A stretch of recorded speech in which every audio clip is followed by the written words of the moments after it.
Dua anak kandung menjadi korban pelampiasan emosi ayahnya lantaran kesal dengan istrinya. Korban mengalami luka lebam akibat dipukuli menggunakan sebilah pipa paralon.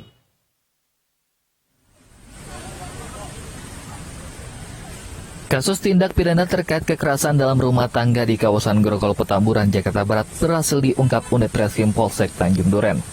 Polisi menangkap seorang pelaku berinisial ESS 40 tahun yang sebelumnya buron di wilayah Tegal, Jawa Tengah. Peristiwa ini terungkap setelah istri pelaku sekaligus ibu korban berinisial NK 39 tahun melaporkan kasus kekerasan ini ke pihak yang berwajib.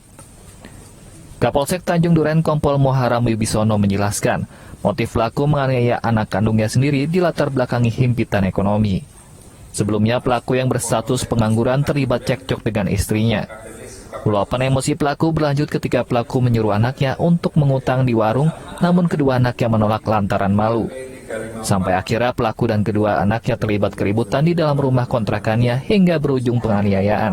Kedua anak pelaku mengalami luka lebam akibat dipukuli pelaku dengan menggunakan sebilah pipa paralon. Seorang bapak kandung dengan inisial ESS melakukan penganiayaan terhadap dua orang anak kandungnya dengan inisial NRI selaku anak pertama, kemudian anak keduanya adalah MA, yang dimana dilakukan dengan cara melakukan pemukulan dan juga dengan menggunakan alat yang seperti kita lihat ini adalah pipa paralon. Sementara itu, Pusat Pelayanan Terpadu Perempuan dan Anak PP2TPA akan memberikan pendampingan hukum dan pemulihan psikologis terhadap kedua korban, mengingat keduanya merupakan anak di bawah umur.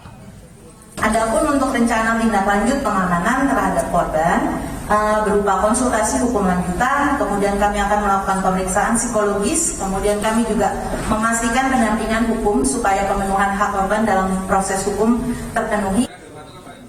Dari kasus ini, polisi menyita barang bukti berupa hasil visum kedua korban dan sebilah pipa paralon yang digunakan pelaku untuk memukuli korban.